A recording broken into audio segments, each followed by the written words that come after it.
do you want to go? Mr. President, could I take the other phone just one second?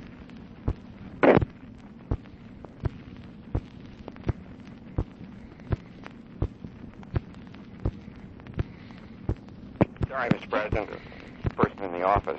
When do you want to go? Well, whenever you like. Dean wants 24 to 48 hours advance notice in order to do his notifying, and I've told him that that's perfectly all right with us. But with that qualification, I'd like to see us go immediately. All right, I'm ready. I don't think of anything else we need to do. There's a lot of things on there that we hadn't talked about. But I don't see any reason why we can't talk to him after you give the notice.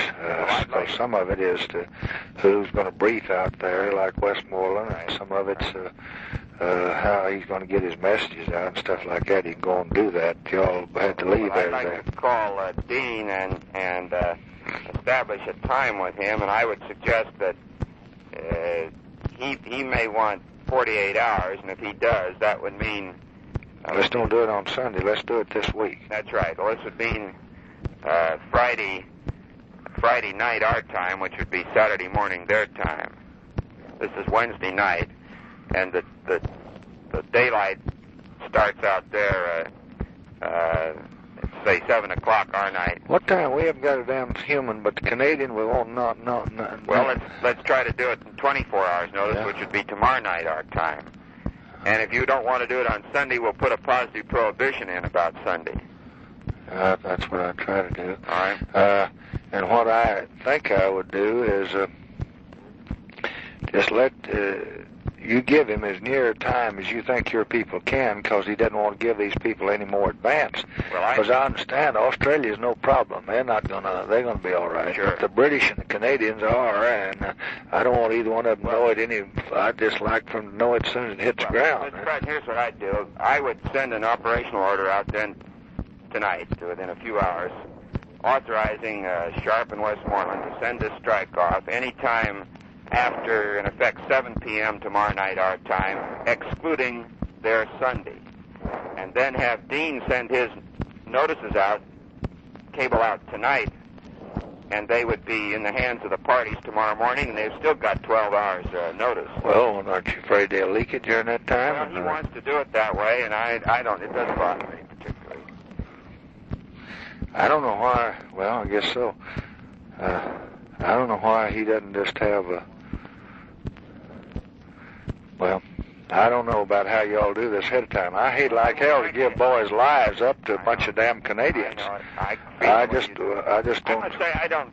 Well, I shouldn't say it. I was going to say I wouldn't notify the damn people, but I don't see any obligation to notify them. But anyhow, he feels they should be, and I don't have any real objection to it. I don't believe they'll leak it. I don't think it'll endanger lives. I just question the advisability of telling other people what strikes you're going to make ahead of time, just on principle. But in any case, if it'll help them politically, I'd go ahead and do it.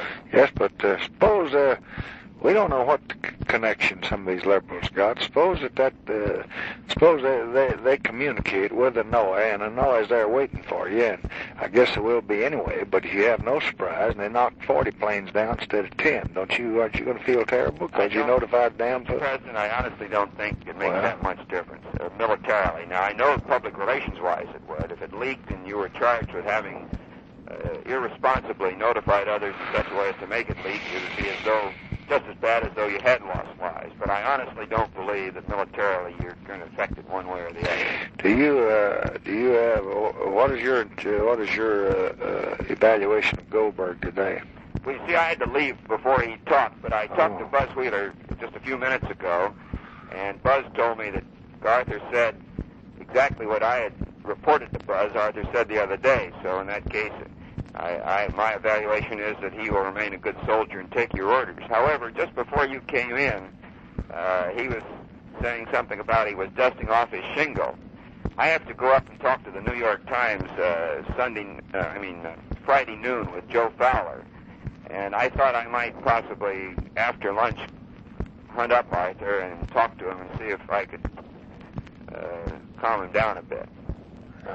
What was he saying about dusting off? Oh, sort of jokingly, he said to or George Ball, I've forgotten which, if you dusted off your shingle, and And whatever the response was, he said, well, I'm getting mine out. And I pricked up my ears and intervened and said, oh, hell, Arthur, you're not doing that, are you? Well, he said, you know, it comes to everybody at some time or something like that. I don't know whether this was just facetiously or not. But anyhow, I thought I would try to talk to him Friday afternoon if I get a chance. I think that he sees that every rabbi but him's already against us. Yeah. I thought this article this morning that you referred to Weinstein was very, very bad. America will be a leper among the world. And Goldberg doesn't want to be associated with anybody who's going to be a leper charged by the rabbi being a leper. Yeah, I think that's right. Well, okay, do you think of any other base we ought to touch? No, sir, but I will call Dean, and then I think that if the order goes out tonight, sometime late tomorrow, and I'd make it late tomorrow, I ought to talk to Rivers, and maybe Dean should talk to Fulbright, and probably McCormick. All right. Okay. Fine, thanks.